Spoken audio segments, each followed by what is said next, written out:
Okay, I'll get started. Wanted to begin with just a couple of brief announcements. The first one is about Test 3, which is during finals week. I just wanted to remind you when Test 3 is and what is the format for Test 3, what is the content for Test 3. So Test 3 is Thursday of finals week at 8 a.m. in this classroom. Test 3 has exactly the same structure format as Tests 1 and 2. So it has the same true-false question format. It has the same long problem format. You get the same equation sheet with Test 3. Test 3's content is all the material from all the lectures since Test 2. So that material is material on the nature, the properties of light. We talked about reflection, refraction, interference, diffraction, those properties. It's also about space-time and relativity that we were talking about last week, and it's also about atoms and molecules and subatomic particles that we'll be talking about this week and next Tuesday. Any questions on all of that?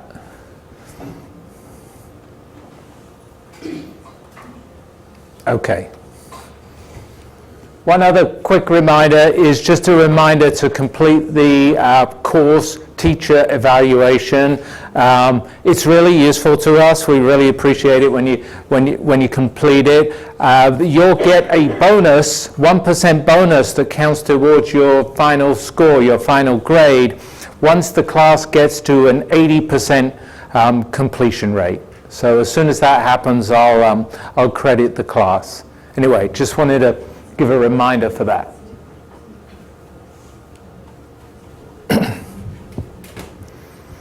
Last week we talked about space, time, and relativity. This week we're moving on to photons, electrons, and subatomic particles. Today's class, we're going to focus on light, and we're going to focus on a granularity of light. The fact that light comes in chunks or packets or particles. So that's the basic content of today's class. I want to walk through these three bullets here. I first talk a little bit about classical physics, which we've been discussing through 211 and 213. That's mechanics, and that's electricity, and that's magnetism, and that's heat, and how that collapsed, how that failed at the end of the 19th century, at the beginnings of the 20th century. It failed. So we'll discuss that, and then I'm going to introduce two observations, two phenomena, two effects. One's called thermal radiation or black body radiation. The other one's called photoelectric effect or photoemission. We'll talk about these two effects because they lead us from the classical world of electricity, magnetism, and mechanics to kind of a modern world of modern physics and atoms and molecules and electrons and photons. So we'll talk about these two subjects, these two topics. I'll obviously have to say what thermal radiation is. I'll say what photoelectric effect is, and I'll say how these two effects led us to new conception of nature. Okay, so here's going to be a starting point, which is something we met before. which is something that we discovered before when we talked about electromagnetism. We said the complete theory of electromagnetism includes electromagnetic waves. They're bundles of electric and magnetic fields that propagate through space, carrying energy and momentum. And in this slide, I'm just picturing those electromagnetic waves. Here they are, traveling from left to right. They incorporate oscillating electric and magnetic fields that kind of feed off each other. And classically, the size of the electric field in an electromagnetic wave, or the size of the magnetic field in the electromagnetic wave, can take any value whatsoever. So in principle, the electric field, magnetic field, and electromagnetic wave can take any value possible. They can also, we saw that electromagnetic waves carry energy, the electromagnetic waves carry momentum. In principle, they can carry any energy whatsoever, any momentum whatsoever. So I'm just stressing that fact that the electric and magnetic fields and the energy momentum of classical electromagnetic waves can take any value you like, because soon that's not going to be the case. So let me say a few more words about classical physics falling apart. As I say, classical physics is that physics knowledge, this is how we define classical physics, is the physics knowledge that had been accumulated at the end of the 18th century, 19th century, at the beginning of the 20th century. It's the body of physics knowledge that was accumulated there. That physics knowledge included mechanics, and you know all of that now because you took 211. It included electricity and magnetism and light, and you know all of that because you're in this class. It also included knowledge of heat. What is heat? How does heat work? So that's classical physics. Classical physics failed to explain some important phenomena at the end of the 19th century, at the beginning of the 20th century. It failed to explain the speed of light that led to revisions, updates in our understanding of space and time. It also failed to explain the effects that we're going to look at today, thermal radiation, photoelectric effect, and that caused an update in an understanding of what light is and what particles like electrons are. And so that transition from classical physics to this new physics of space and time, this new physics of electrons, photons, and subatomic particles is the transition to what we call modern physics. And I think the reason we call it modern physics, like with the 20th century, everything started to be called modern, like modern art, modern furniture, modern architecture, modern literature, and so we call it modern physics. It's the physics of the new space-time. It's the physics of the subatomic particles. Okay. This first phenomena, thermal radiation or black body radiation, was first conceived of, thermal radiation, black body radiation, by somebody that you've already met. You might remember just before test 1, Kirchhoff and Kirchhoff's rules.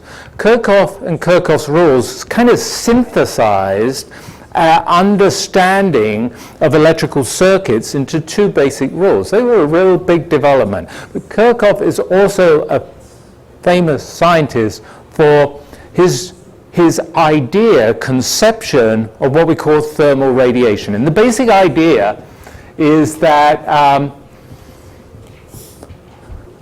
Kirchhoff had is that space, so empty space, is filled with a radiation, a kind of heat radiation, a thermal radiation.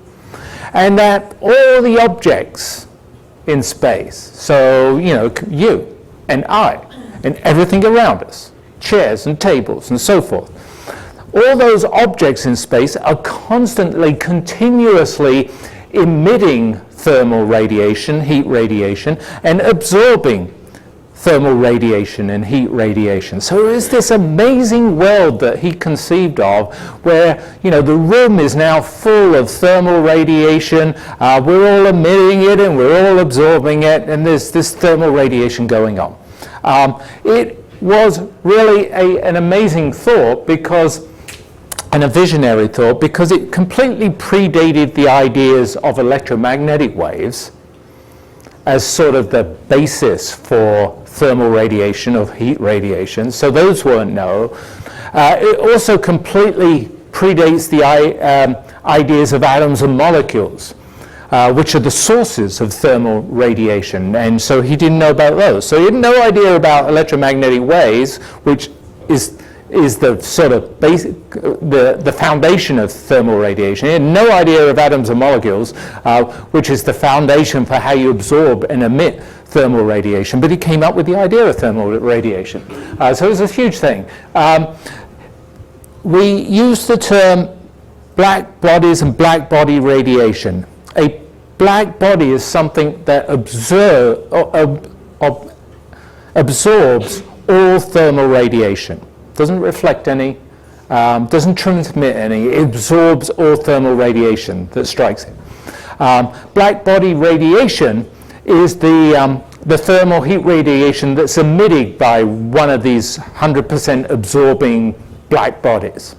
So that's just a little bit of terminology, but to give you an idea, what things are black bodies and radiate black body radiation? Well, a famous one is a star, or the sun, for example. That's very, very nearly a perfect black body. It emits black body radiation. We'll look at that. Another example, kind of exotic example, is black holes. You probably know about black holes, centers of galaxies.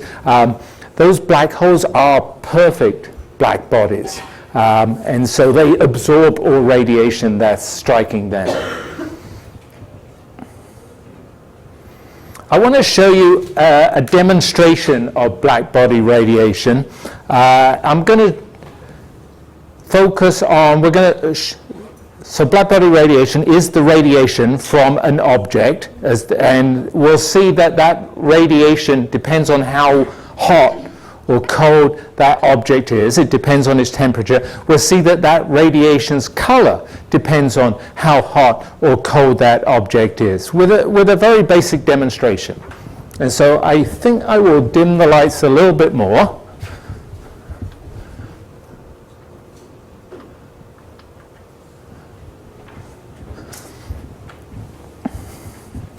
And I'm going to go to this demonstration here. So this is an old-fashioned incandescent lamp.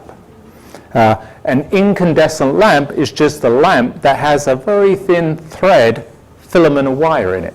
And when you flow electricity through that very thin thread or filament, it gets hot. And it starts to glow, and that's how you get the light. And so we're going to turn this filament on, and we're going to see the light. But unlike, a typical incandescent light that used to be in our homes, I'm going to gradually turn on the current and gradually warm up the filament and gradually get the filament to glow so that we can see the radiation, the heat, the thermal radiation, the electromagnetic waves, and how they depend on how hot the filament is. I'm just going to make it hotter and hotter and hotter, and we're going to watch the brightness of the filament. We're going to watch the color of the filament. So enough talking, let's get on with it. Okay, so I just switched it on over here, and I'm starting to turn it up, and I can't see anything right now. Now, there's a little current flowing through it. It does have room temperature. It is actually emitting heat radiation, thermal radiation. You can't see it though. It's emitting heat radiation, thermal radiation in the infrared. That's the light, quote light, that is at a longer wavelength than red light. It's light that we can't see directly with our eyes, but there is radiation, electromagnetic radiation, thermal radiation, heat radiation coming off this filament. Now I'm starting to turn it up. I can start to see a glow. It's kind of this sort of deepish red glow. this now is this thermal radiation, heat radiation that you're seeing, this deep red glow. And right now it's not very bright because the filament is not too hot. We can get it a lot hotter. And it's a sort of deep red color. Let me turn up the current a little bit more, which means I'm turning up the temperature in the filament more. And now you see it's glowing, it's much more intense. It's much more intense, firstly, and secondly, it's changed its color. It was kind of this cozy red color, and now it's an orange color, like an orange. Looks like an orange. So let's turn up the temperature some more on our little thermal radiation, source of thermal radiation, source of heat radiation. So I'm turning it up more. Now it's getting really rather bright. Especially if it's standing here, it's getting bright, and it's getting, and then now I'd say it's definitely yellow. It's sort of a yellowy white, and so we're seeing that the thermal radiation is increasing dramatically with the temperature, right? It's got a lot brighter, and it's changing color. It went from infrared, which is really long wavelengths, to red, long visible wavelengths, to orange, then yellowy white, that's shorter and shorter wavelengths. If I wasn't blinded anymore, I could turn this up. There's some safe level, and I can't remember what it is. Now it's getting really bright. It's super bright. I'm completely blinded by it. It's bright white, and so now we're making that light really intense. And I go a little bit more, I think. But now, I can't see anything. I'm going to just have to switch it off. But this is black body radiation, thermal radiation, heat radiation. We just had a tour of it.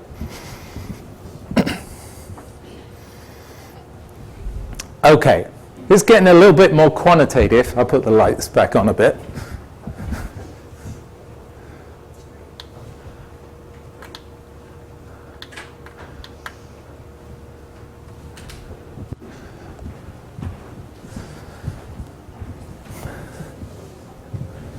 We just saw black body radiation.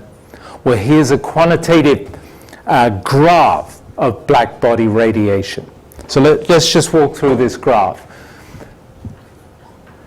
Horizontally is wavelength on this graph, and vertically is intensity of the radiation. So this is the intensity as a function of the wavelength.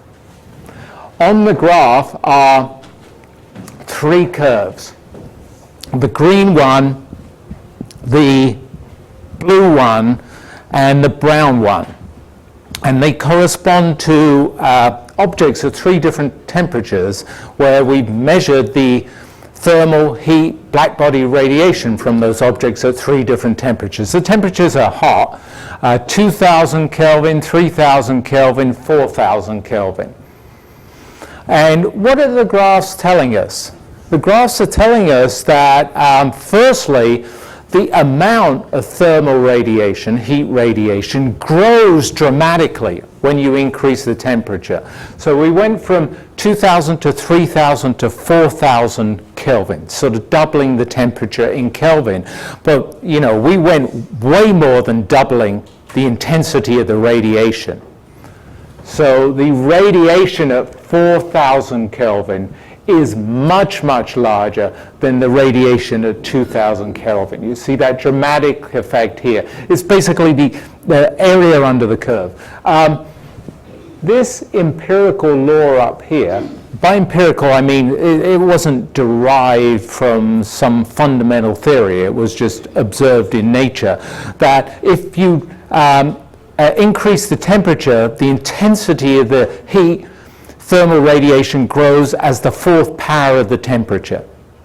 So if I've doubled the temperature from green to brown, then the fourth power, how much will so if I've doubled T, what's the fourth power of T? It will go up 2 times 2 times 2 times 2, which is 16. It goes up 16 times. The brown curve has 16 times as much energy radiated as heat thermal radiation as the green curve. So that's one feature you see on here. The other feature you see on here is that the the peak wavelength, so that's the top of the green peak, or the top of the blue peak, or the top of the brown peak, that's moving. It's moving from the right of the graph towards the left of the graph. It's moving from long wavelengths to short wavelengths. That's exactly what we saw with the filament. We started off actually with infrared radiation that we couldn't see when the filament was relatively cold.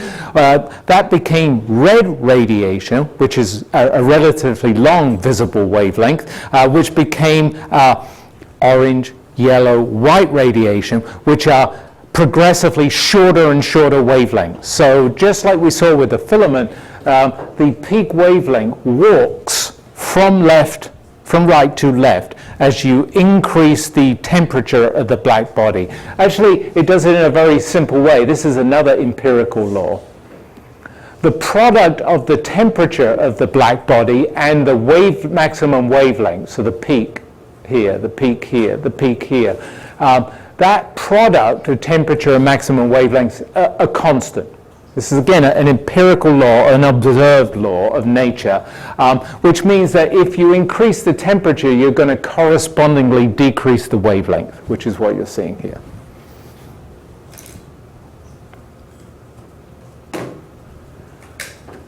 I said that sun and stars are famous near-perfect black bodies. Here's the radiation, that's thermal radiation, heat radiation, that's emitted by our star, the sun. I just wanted to show that. So on this graph, again, we've got wavelength horizontally, so same horizontal axis. We've got intensity in watts per square meter vertically, same vertical axis. The yellow spectrum here, that's the radiation spectrum, thermal radiation spectrum, from the sun measured at the top of the Earth's atmosphere. So if you went up to the top of the Earth's atmosphere and measured the radiation from the sun up there, that's the yellow curve. If we stay here down on the surface of the Earth and measure the radiation spectrum from the sun, that's the red curve on Earth. So it's this curve here. You notice a difference between them. The difference between them is that in going from the top of the atmosphere to the bottom of the atmosphere, you've obviously gone through the atmosphere. And going from the top to the bottom of the atmosphere has absorbed certain wavelengths of radiation. And the absorption of certain wavelengths of radiation cut these valleys into this distribution. Like there's this hole here. There's a hole here. There's another hole here and another one over here. These holes in the radiation distribution are being cut by gases in the atmosphere. Water vapor is a very important example. So water vapor in the atmosphere absorbs certain regions of wavelength. That's well known. Another one that's well known from global warming is carbon dioxide in the atmosphere. That cuts holes in the radiation that reaches the Earth's surface. So carbon dioxide is over here. So this is the radiation from the sun at the top of the atmosphere, at the bottom of the atmosphere. This black curve is a theoretical curve that we're going to talk about on the next few slides. So this is the theory of black body radiation, but we'll move on to that later. Notice that I've marked on here, I'm like claiming authorship to this, I've noted on here that this is the visible light region, this part of the spectrum. Remember, it's from 400 to about 700 nanometers. That's blue to red light. At higher frequencies, shorter wavelength, there's ultraviolet light. So that's on the other side of visible light, the short wavelength side. There's infrared light. We already talked about that. That's on the longer wavelength side. Notice that our eyes mysteriously evolved to be sensitive to just the right region that we capture the maximum light from the sun. So the sun's light is peaked in the visible, and our eyes have evolved to observe light in that region, not surprisingly. Okay, just want to do a couple of examples. I think I'll do this one on the document camera.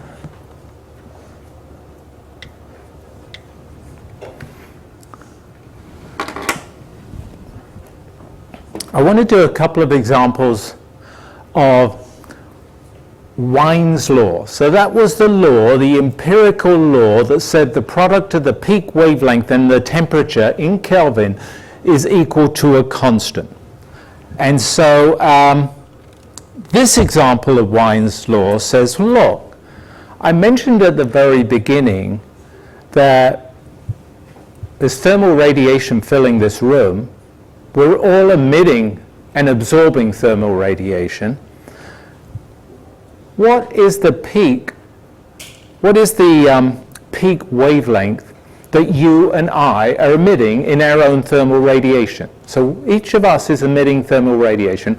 Where do we emit our thermal radiation? What is the peak of our thermal radiation? So let's calculate that. Specifically, I'm going to calculate the wavelength that corresponds to kind of our skin temperature, our body temperature, 33 degrees Celsius. And I'm going to calculate it, with that equation, that the temperature of the black body in Kelvin times the maximum wavelength that it's radiating at is equal to a constant, and that constant is 0.0029 meters Kelvin. Kelvin is coming from the temperature. We're going to measure that in Kelvin, and the meters is coming from the wavelength. So this is the units of the right-hand side. Now look, I want to calculate the maximum wavelength. I want to calculate the maximum wavelength, which means I've got to rearrange this. Let's just divide through by temperature. Which means T goes down here. And then I've just got to plug in what the temperature is.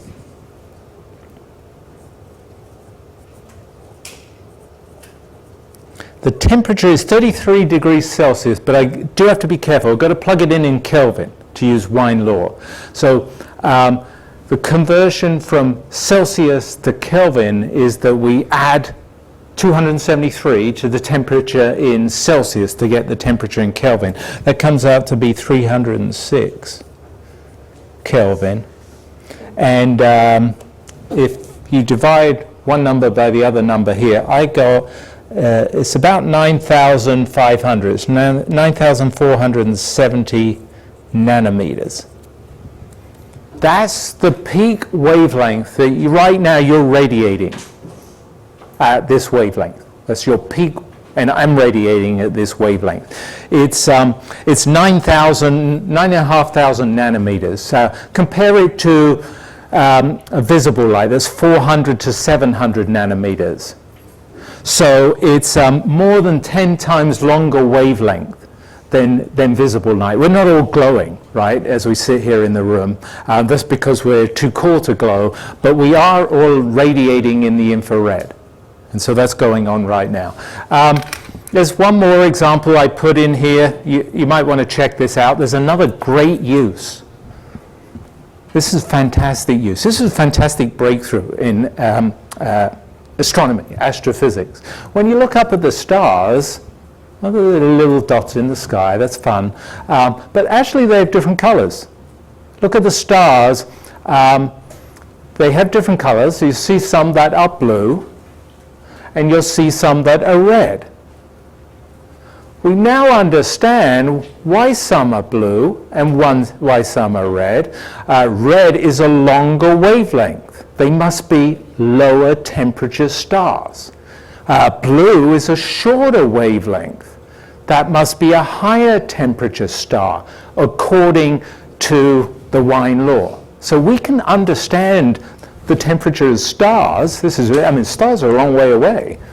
We can determine the temperature of stars just by looking at the color of the stars. So on this slide here are a couple of famous, historically famous, but also nowadays famous bright stars, Betelgeuse and Rigel. One is what's called a red giant. It's a massive star. I mean, it's hundreds of times bigger than our sun. Also, Rigel, that's a massive star. It's a blue giant. It's also 100 times bigger than our sun. So these are bright objects in the sky, but they're at very different temperatures. They're at very, very different temperatures. So Betelgeuse is a relatively cold star. It's colder than our sun is about 5,000 degrees Celsius, 5,000 Kelvin. Betelgeuse is about 3,000. And it's cooler because it's at a latter stage in its life. On the other hand, Rigel is a much hotter star. It's about 12,000 degrees Kelvin. That's several times the temperature of our sun. And it's a very, very bright star because it's so hot. I didn't show you this. Spent the whole time talking about that, thinking the slide was up there. Here it is. Okay.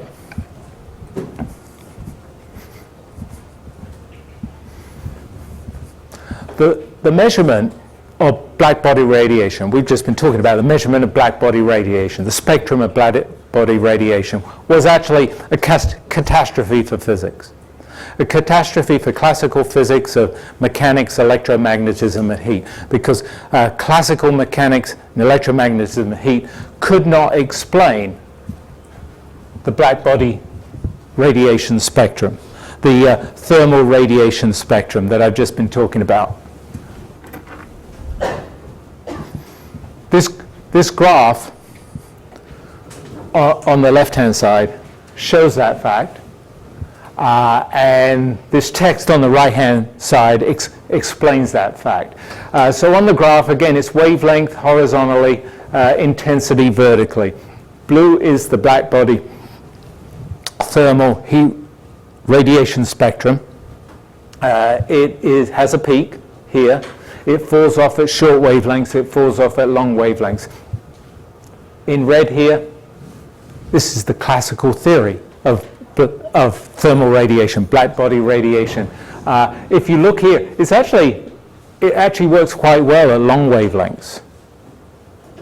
But at short wavelengths, it's catastrophically wrong. It's in a sense more than wrong. You couldn't be more wrong than this. Let me explain how wrong it gets. Think about very short wavelengths. If you think about very short wavelengths, that's down in this corner of this histogram, this plot. At short wavelengths, it's observed that black body radiation falls, the intensity falls off to nothing at short wavelengths. So when you go to really short wavelengths, from infrared through the visible, through into the ultraviolet, you're going to shorter and shorter wavelengths, you discover the black body radiation falls off.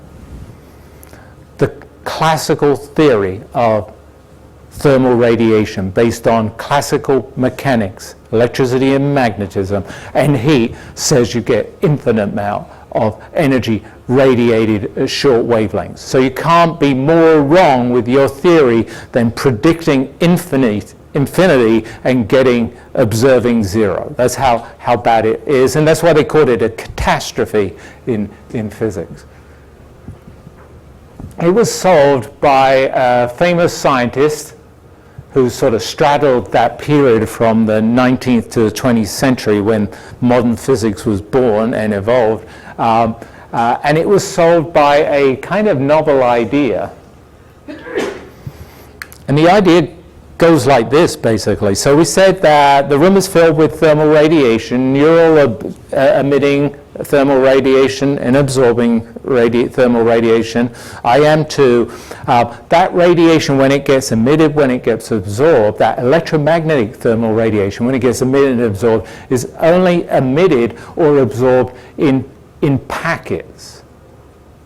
in certain chunks, in certain what we call quanta. So that's a revolutionary idea, that you can only emit your thermal radiation. So the idea is, this is happening for you, it's happening for me. You can only emit your thermal radiation in little packets or quanta.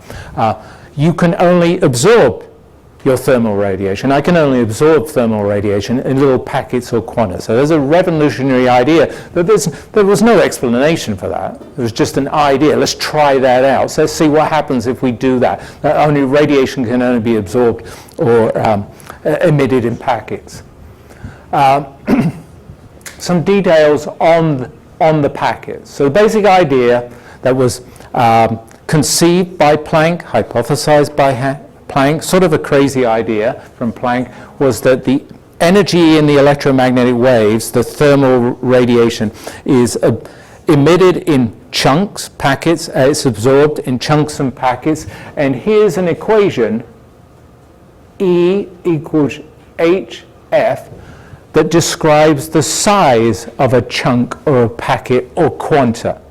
So E in that equation is the energy that's owned by a single packet or quanta or chunk. F in that equation is the frequency of the electromagnetic wave for that chunk or packet or quanta. And H is a new constant that he had to introduce that relates the energy size of the packets and the frequency of the electromagnetic waves, and it's called Planck's constant. And I've given the number here. And because it's connecting energy on the left-hand side to frequency on the right-hand side, something measured in joules to something measured in inverse seconds, its units are joule seconds. So here it is. It's this tiny number here. So this is a revolutionary idea that the energy is emitted and absorbed in packets. It's an interesting idea because the sizes of the packets depends on the frequency. So this is a key thing. If the frequency is low, which means the wavelength is long for the electromagnetic wave, then the size of packet's going to be tiny. If the frequency is large, which means that the wavelength is short, then that means that the size of the packet is big. So high frequency electromagnetic waves will have large sized packets or chunks. Low frequency electromagnetic waves will have small sized chunks. So that's a key feature. That's a very important feature. The radiation in the room then, the thermal radiation, heat radiation in this room, actually can't take any value you like because it has to be emitted and absorbed in packets. So at any given frequency, there's a certain number of packets of radiation of that frequency. So in this equation here, this is the radiation in the room at a given frequency. N is an integer. So it's kind of like, you know, classically, you can drive your car at any speed you like. In this world, you could only drive your car at certain units of speed, right? Maybe 0 or 5 miles per hour or 10 miles per hour, but it would come in packets. So it's the same idea here.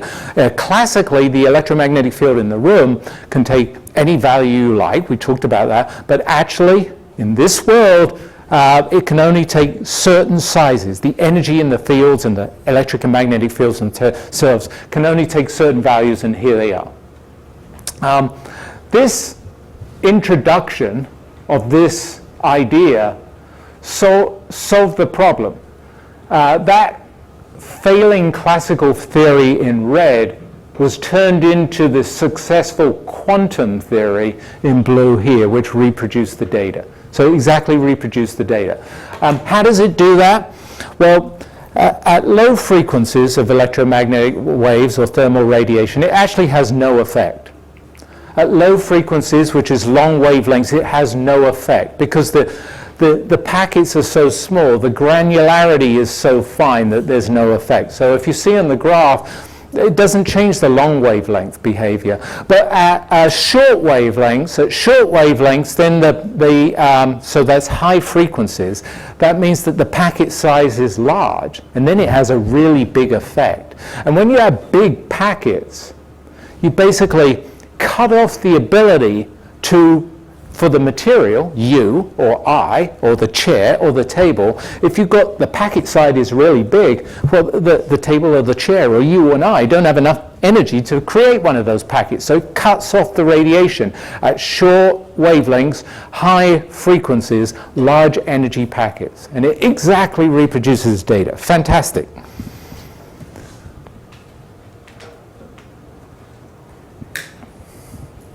I won't write all this out, but I just wanted to show you some examples of the energy packets, Planck's energy packets, that correspond to different wavelengths and frequencies of electromagnetic radiation. So the key point that we mentioned was that the size of the packet depends on the wavelength or the frequency of the electromagnetic wave. So in this slide here, I've calculated the energy of these packets. I've called them photons. That's sort of anticipating what we're going to discuss next, but we're calculating the energy of these packets of electromagnetic wave that we're going to call photons for a wavelength of the electromagnetic wave that's 5 centimeters, 500 nanometers, and then 5 nanometers. So 5 centimeters, that's an everyday distance. When you switch on the microwave, that's what you're generating. Electromagnetic waves are sort of centimeter scale. So that's a microwave electromagnetic wave. 500 nanometers. 500 nanometers, that's visible light. So that's kind of reddish color, long wavelength.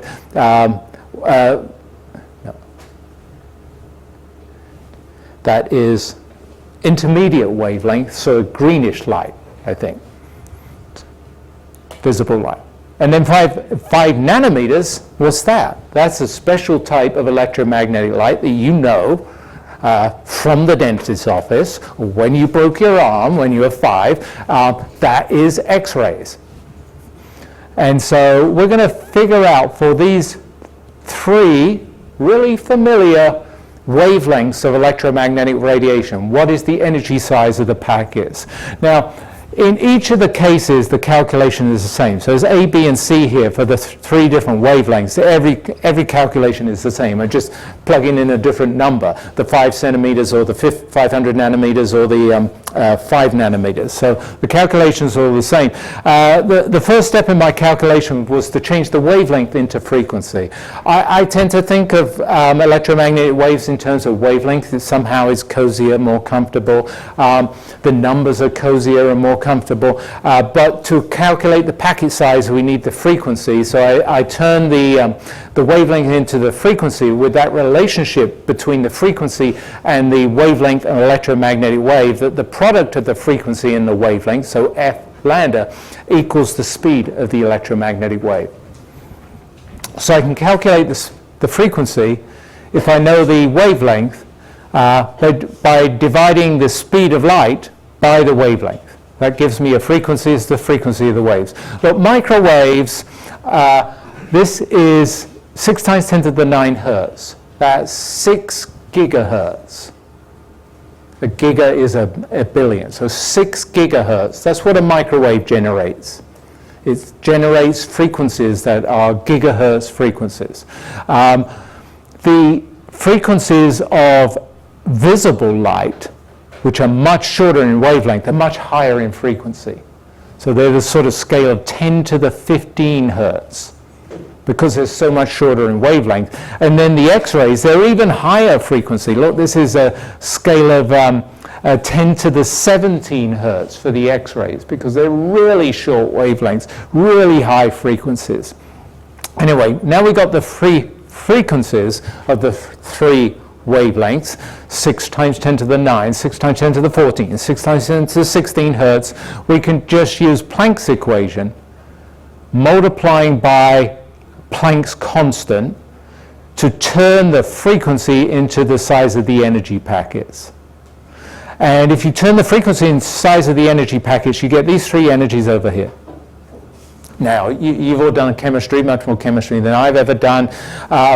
Chemistry I always think of as electron volts.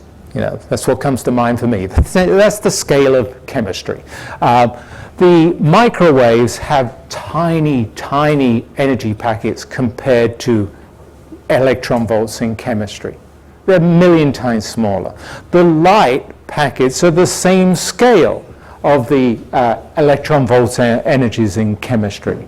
They're a few eV. The X-rays, those X-rays, really short wavelengths, really fast frequencies, they have energy scales that are larger than sort of typical energies in atoms and molecules, bonding atoms and molecules in chemistry.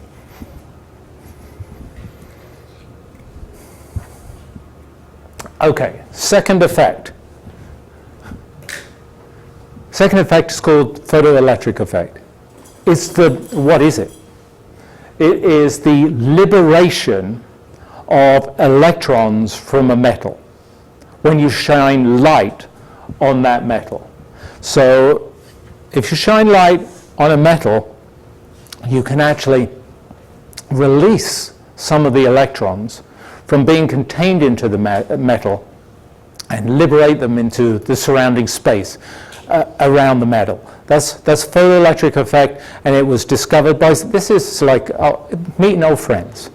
Remember Heinrich Hertz? He was the first to detect electromagnetic waves. He was the first to detect the photoelectric effect. So he discovered this effect, that when you shine light on a metal, you can emit electrons from the metal. Now, the effect depends on a couple of important things. It depends on the color of the light. What I really mean, it depends on the wavelength or the frequency of the light. So sometimes the effect doesn't work depending on the color or the wavelength of the light. Also depends on the metal. So different metals, it's easier or harder to emit electrons, liberate electrons. So, you know, zinc, sodium, copper, we'll see that it's easier or harder to emit electrons in the photoelectric effect on those metals. Okay.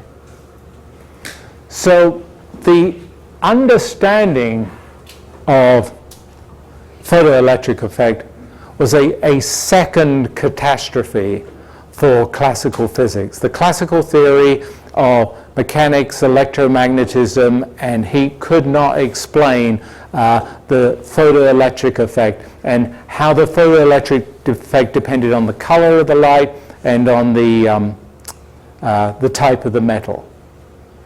And so that was a second catastrophe, breakdown of classical physics, and that catastrophe, that breakdown, was solved by somebody else we've met. We met him last week, Albert Einstein. He even came to class last week. He solved this problem too, actually got his Nobel Prize for this problem, the photoelectric effect. What he did, we're going to see how it works in a minute, but the idea he introduced, which really built on Planck's idea. Planck's idea was that the energy in the thermal radiation, the heat radiation, was emitted in packets and absorbed in packets. But Einstein extended that idea, amplified that idea, and said that actually the thermal radiation, the electromagnetic radiation itself, exists as packets. So he went a leap further into the abstract, said that not only was the energy being emitted and absorbed in units or quanta or chunks, but actually the electromagnetic waves themselves come in quanta or chunks or units, and we call those photons. So that was a massive breakthrough, and it solved the photoelectric effect. It explained the photoelectric effect. Let's see why.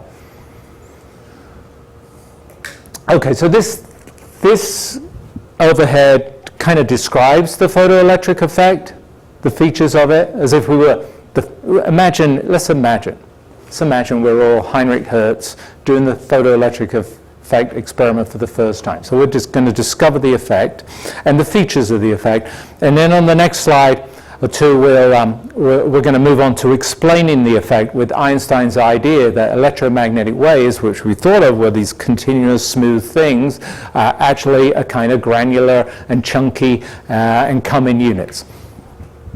Okay, so this is how you can measure the photoelectric effect. This little instrument over here.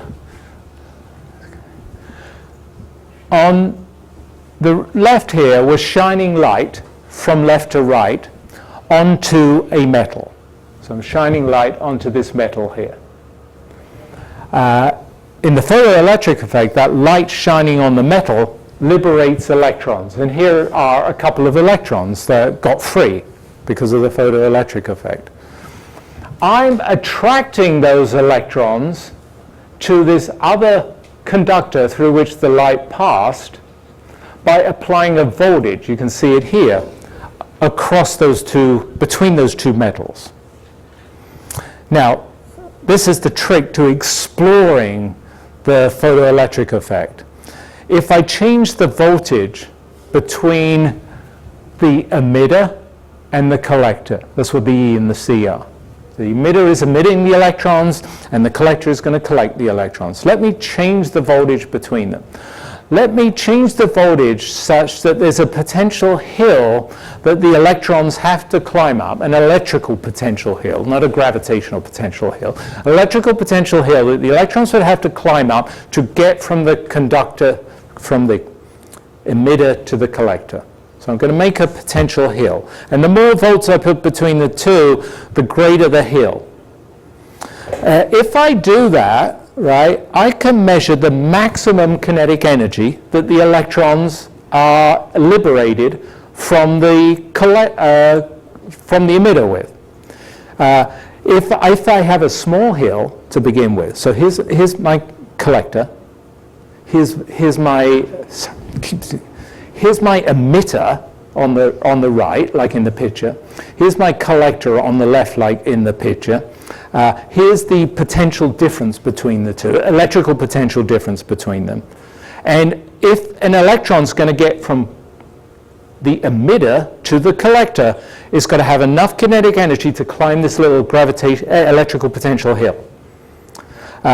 So only the electrons with enough kinetic energy to climb the hill can get over here. Now let's start raising the hill. Less and less of them will have the energy to climb the hill.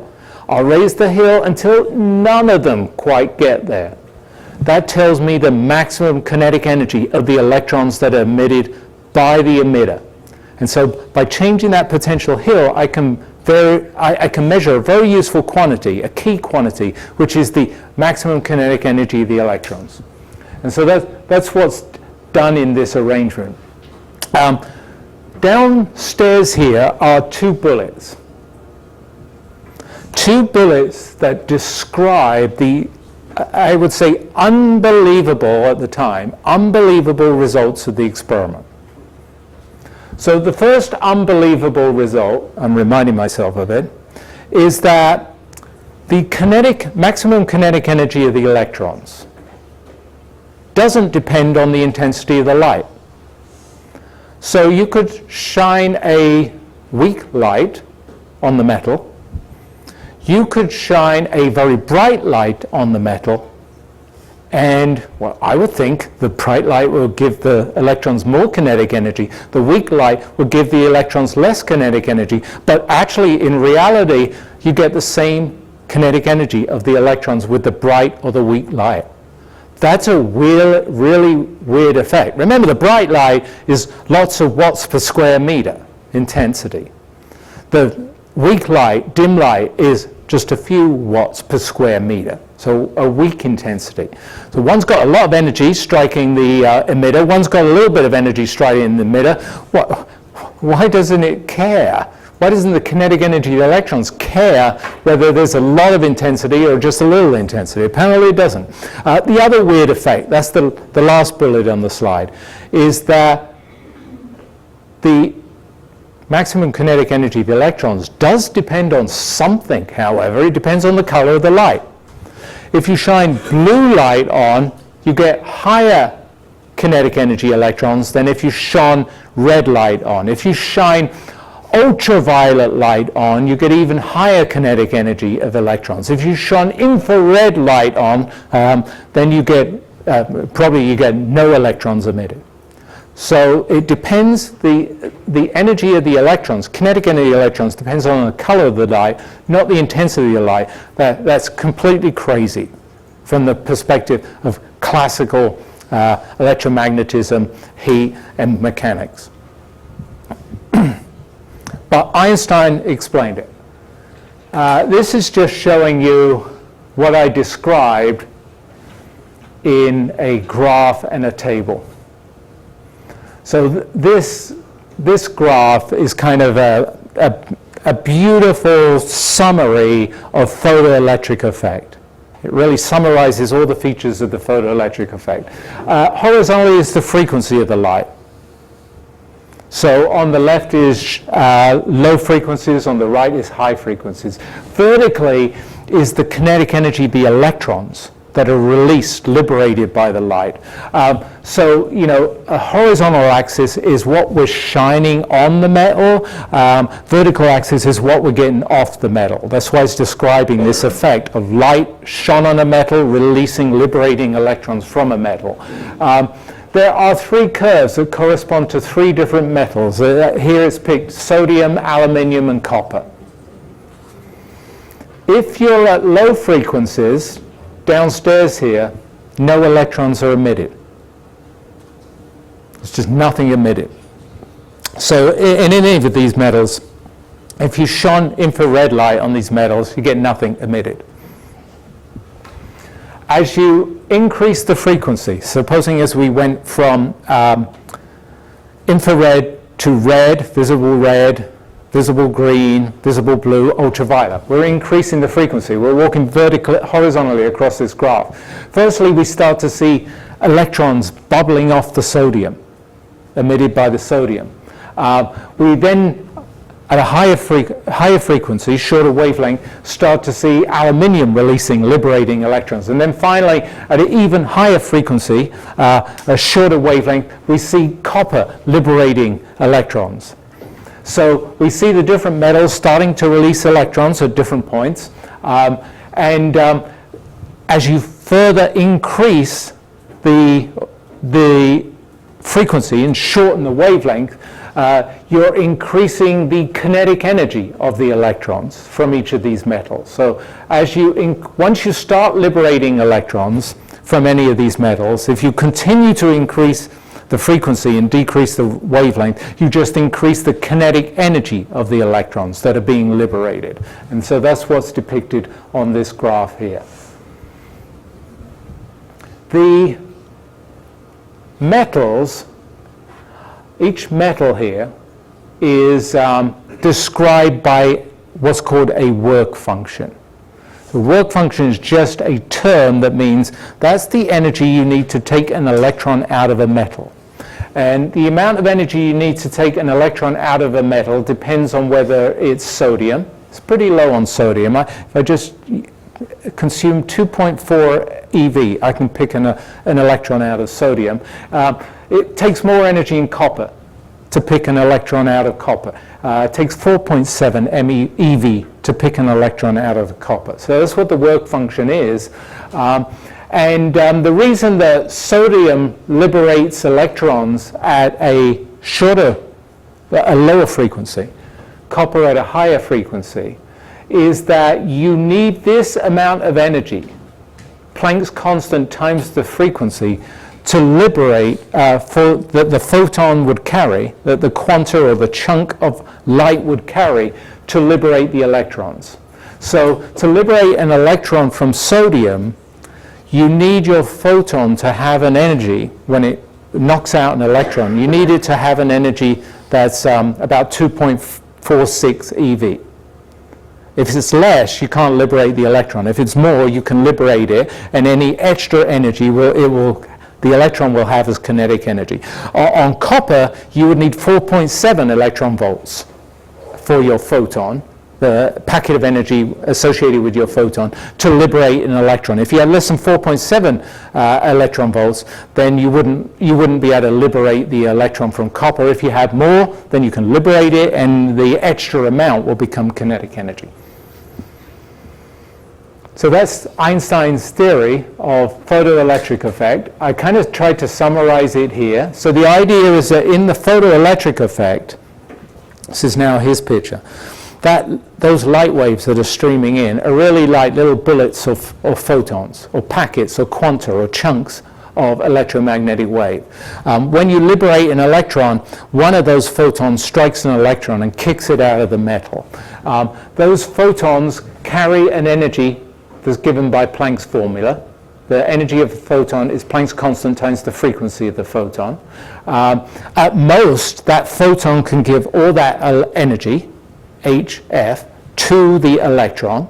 So that's the most energy that it can give to the electron. If that energy that it gives to the electron, hf at most, is greater than the work function of the material, of the metal, then that electron can escape from the material.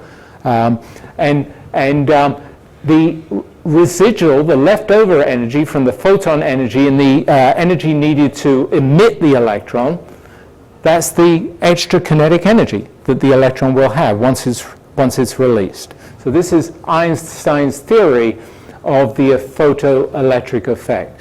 It explains why the photoelectric effect depends on the color of the light.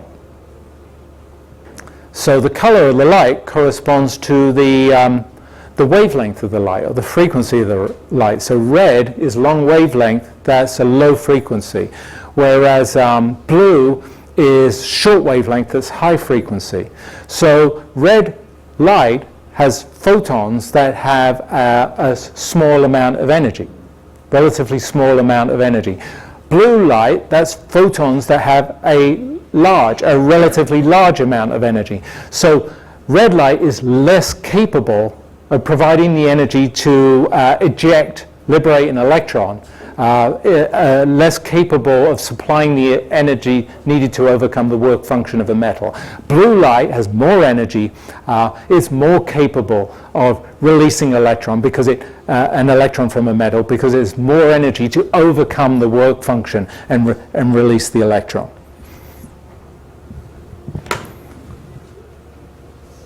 I think I want to show you a demonstration of this.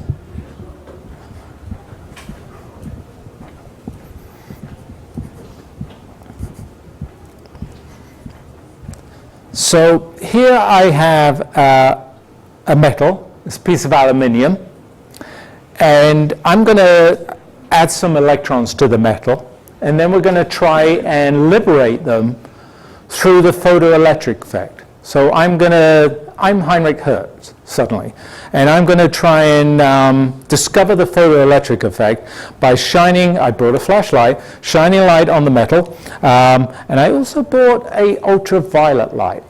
I'll shine that light on the metal. So let's try and do this.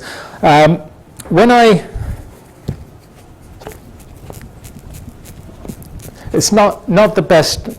If it's humid, it's not the best day for doing this, and I'm also extremely weak. But I'm going to try and charge this metal up. Look, you see that, remember this device from class number 1 or whatever? You see the needle? I put a bunch of electrons on there, and some of them are even staying on there. Now, I'm going to get the flashlight, and I'm going to shine some light on there. And what did we say? We said that if I shine light on a metal, I can liberate electrons. And so if I liberate some electrons from this metal here, if I liberate them, then that charge will go away. So that's the basic idea. Now this is visible light, flashlight, obviously. And so I'm going to shine that light on. So this is wavelengths from 400 to 700 nanometers. No effect whatsoever. Now, if I just stopped there and gone home, I would have missed the discovery of the photoelectric effect. But fortunately, I've got another type of light. This is a little ultraviolet light. I'll switch it on. It's not very bright to your eyes, but this is a source of ultraviolet light. So this is light, but it's much higher frequency, much shorter wavelength. And so maybe this will work, because we said the photoelectric effect depends on the color of the light. We need the light's photons to have enough energy to liberate the electrons. So look, the electrons are still there. The needle is still at an angle. And I'm going to just scan this light. Whoa. So this is the light, the ultraviolet light, liberating the electrons from the metal. And that's the photoelectric effect. And that's how it was discovered. And you see there the key, we just saw the key thing about photoelectric effect that just seems so crazy based on classical theory, that it depends on the color of the light, not the intensity of the light, as to whether you can liberate the electrons. The flashlight was way brighter. The ultraviolet light was nowhere near as bright. But the ultraviolet light had photons, chunks, packets, quanta of light that had more energy. The flashlight had photons, chunks, quanta of light that had much smaller energy. And so it's kind of these collisions between those photons and electrons inside the metal, these microscopic collisions that are liberating the electrons. That's what this picture, this sort of cartoon is meant to show. This is meant to be the photoelectric effect, where light is shone on a metal and liberates electrons. From a classical perspective, that's the first bullet, this light is a smooth, relaxing electromagnetic wave.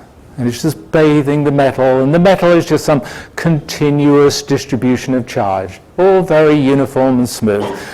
In reality, that light at a microscopic scale is bullets of photons coming in. The metal is little electrons buzzing around, and those photons are hitting those electrons and kicking them out. And that's the photoelectric effect.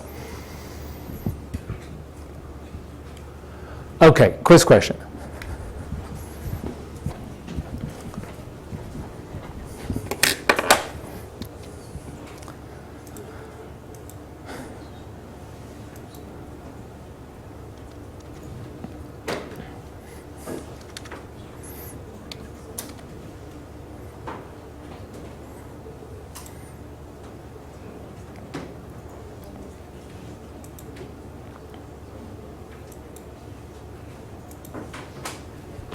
So in this quiz question, we're asked to think about that photoelectric effect.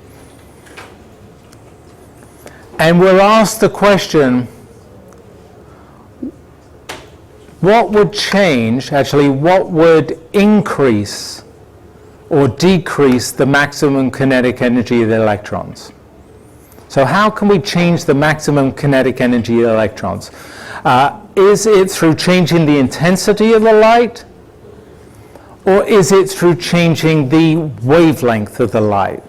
That's the first part of the question. Which one would change the kinetic of the energy of the electrons? And then the second part is really, is it increasing the intensity of the wavelength, or decreasing, or that would increase the kinetic energy of the electrons, or would that decrease the kinetic energy of the electrons?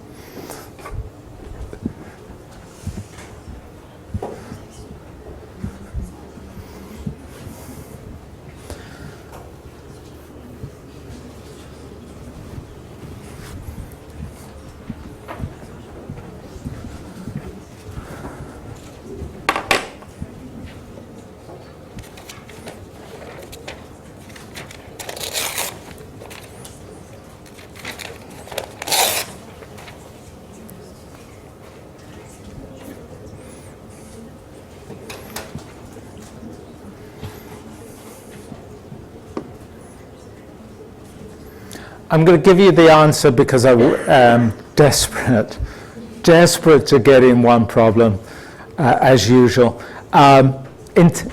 doesn't care about intensity. Emitting, not emitting electrons doesn't care about intensity. Doesn't matter whether it's a bright light or a dim light. The maximum kinetic energy of the electron doesn't care about the intensity. What it cares about is the wavelength, because the wavelength reflects the energy of the photons themselves. Long wavelengths are low energy photons. It's hard for them to liberate electrons, and they won't give electrons much kinetic energy. Short wavelength photons, say ultraviolet, they're high energy photons, and they can give the electrons a lot of energy, liberate them and give them a lot of kinetic energy. So the increasing the wavelength decreases the maximum kinetic energy. That's actually on this slide here, the last bullet. Increasing the wavelength, which is decreasing the frequency, which is decreasing the photon energy, will decrease the kinetic energy of the electrons. Okay, I want to work through an example. I'll do this on the document camera.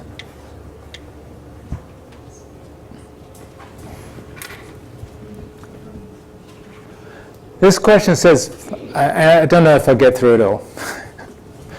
Find the cutoff frequency and cutoff wavelength for zinc.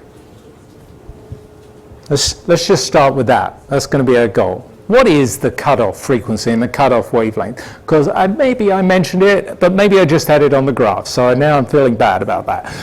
The cutoff frequency, the cutoff wavelength, is that special frequency, that special wavelength where you just start to liberate electrons. The cutoff frequency, cutoff wavelength corresponds to the energy carried by the photon that's arriving being exactly equal to the work function of the metal. So the energy the photon owns is exactly the energy you need to liberate the electron. So if that's the case, you're just going to kick out the electron. It's going to have no kinetic energy when it gets out of home, but you've just liberated it. So the cutoff frequency is when the energy of the photon, which is h times the frequency, c is the cutoff frequency, this special frequency, equals the work function of the metal. So this is just energy conservation. The energy of the photon to release the electron is the energy needed by the electron to be released. If I want that cutoff frequency, I can just rearrange the equation by dividing by Planck's constant. I just got to divide the work function, 4.31 eV, by Planck's constant. Too desperate to write that number out. It's whatever it is. In electron volts seconds, it's 4 times 10 to the minus 15 electron volts seconds. Divide one by the other and you get a frequency, and I got 1.04 times 10 to the 15 hertz. And so that's the frequency, that's the cutoff frequency for emitting electrons from zinc. If your frequency is higher, you'll liberate electrons from zinc. If your frequency is lower, then you can't liberate electrons from zinc. If we want the wavelength, well, we can just use that relationship. We met this many times before, between the wavelength, the frequency of light, and the speed of light. C equals lambda f. But now we're applying it to the cutoff frequency to get the cutoff wavelength. So if I divide through by the frequency, the cutoff wavelength will be the speed of light divided by the cutoff frequency, Fc. And if I plug in the numbers again, it's going to be C divided by this 1.04 times 10 to the 15 hertz. And C is 3 times 10 to the 8 meters per second. That number came out to be 288 nanometers. So 288 nanometers, that's an interesting one, I think.